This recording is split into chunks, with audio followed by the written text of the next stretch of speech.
from a 63-point deficit against St Kilda. Vandenberg inside the square, looks for Harford on the run, could kick this one from 45, and he has done! There's the siren, and that does cap one of the most remarkable Hawthorn victories I have seen. That is a remarkable victory. Richmond had crisis talks after their continued form slump, but then started to win games. Against Fremantle, the saviour came late in the day. Important kick for the young man here. It's close. I tell you what, that's a great effort under pressure. What a wonderful kick. Ben Hollands. The oldest man in footy, Carlton's captain, Craig Bradley, joined the Old Blues, John Nichols and Bruce Dool, as the 35th member of the AFL's 300 club against Hawthorn, and put in a blinder. Kick a goal on your 300th, son. He does.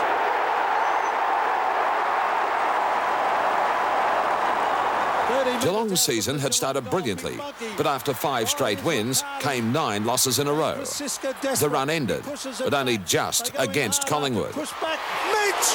Oh, Mitch has gone. Geelong in front. Who would have believed that? Geelong in front by 4 points. Field umpire Peter Carey took the most talked about mark of the year in Perth. Officiated at his 300th game a week later and announced at the end of the season that he was hanging up his whistle. I've never seen that. Never ever seen that. I have never ever seen that. Melbourne's champion forward Gary Lyon also retired. Chronic back injuries ending a distinguished 224-game career. Wayne Carey was in spectacular form. He kicked 9 against Geelong in Sydney. Carey's kick around the body is a beauty. He is putting on a show. Then a week later, kicked 10 in a losing side to Essendon. It bounces in the vicinity of Carey. Magnificent! What a goal! The contenders were shaping up. Port Adelaide had put together a run of 5 straight to challenge. Brisbane under Lee Matthews slaughtered the Eagles in Perth by 100 points. And Essendon sat astride the competition. On the bounce, Lloyd regains his footing. Out of the air! What a goal! The kick of the year, of the decade. Ben Graham's prodigious punt against the power. Oh, look at that! World record. Oh, unbelievable kick. Half the length of the ground. Over the centre circle, the mark taken by Lade. That's 105 metres. I tell you what, we will come out and measure that during the week. Mark where he's kicked it. Okay, stop there. That's the mark, Ben. How far was that? 85.4 metres. Following Lockett into retirement would be Melbourne skipper Todd Viney, dual Adelaide Premiership ruckman David Pittman, the Eagles 200-gamer Chris Mainwaring. In round 22, Collingwood played its final game at Victoria Park, its heartland for more than a century. As old-timers reenacted great deeds on the field, Tony Shaw was preparing to bow out as coach. You know, this club was built on a work ethic which, you know, has been the greatest at AFL level for a long period of time. You know, the thing is that the whole ethos of the group and the club has been built on integrity, on honesty, and a work ethic, like I said, which has been unmatched before. It has been intimidation to come through the gates of Victoria Park to play Collingwood here. I wish you all the best. I say, go out and enjoy it. And I tell you what, I've only enjoyed football one time, and that's when I've been a bloody winner as a player or as a coach, and that's what our aim is today. Let's get out there and have a go at it. The decision to scrap Waverley split the community. Hawthorn farewelled the stadium after 29 years with a massive win over Sydney. Thompson for number 6.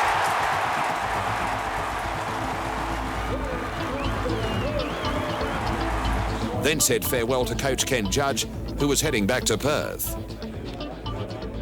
It would be the last game for Gary Ayres at Geelong. Within days, he would be appointed coach of Adelaide, as Malcolm Blight departed the club after 2 flags in 3 years.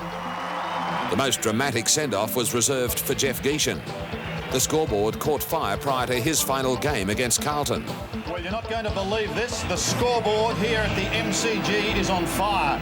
We started out by seeing a small flame just above the clock, and that has grown in the last 30 seconds. This scoreboard could blow up. Make no mistake about that. And in Perth, Eagles skipper Guy McKenna forced an extraordinary halt in the game against St Kilda as he called for a count of heads. Only the third time in league history. They were all there. Essendon would be minor premiers. Matthews guided Brisbane into third place, and Port Adelaide would make an historic trip to the MCG for a debut in September.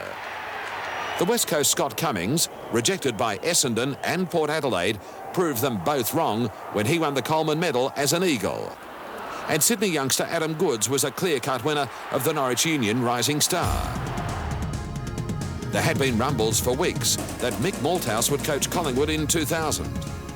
He added fuel to the speculation when he announced he was leaving the Eagles to return to Melbourne. First, some unfinished business. In the first of the qualifying finals, he inspired his men to a rousing and unexpected win over the Bulldogs. It's another one. It's there. The Eagles have won it against all the odds. It's one of the big upsets in recent years. No question about that. Carey, in the space of a few minutes, blitzed Port Adelaide. Too good. Screaming for the ball is Carey. He wants it in the pocket. He's screaming for it. He's been ignored by Capuano. Carey rushing back to the square. He's got it. Unbelievable play by Carey. Despite losing skipper Michael Voss in bizarre circumstances, Brisbane continued its impressive form, swamping Carlton. So many. It's been almost the complete team effort. Here he goes, Malloy. Still, he keeps on going, and look at this. That is sensational. And an 8-goal first quarter by Essendon paved the way to an effortless win over the Swans. Alessio there. Mercury, brilliant. 10 possessions in the first quarter. Mark Mercury has already got 3 goals. For Tony Lockett, it was the end. 5 goals in his last match, and again, he would be the centre of attention. There's not one person here that's not acknowledging that. The coaching merry-go-round continued. Mark Thompson, Essendon's 93 premiership captain, signed with Geelong. Triple premiership defender Peter Schwab returned to Glenferrie as coach of Hawthorn. David Parkin had described his team as B-grade. They made a step closer to the big time when they eliminated the Eagles in the first semi-final. Defensive 50 goes short. He's run too far.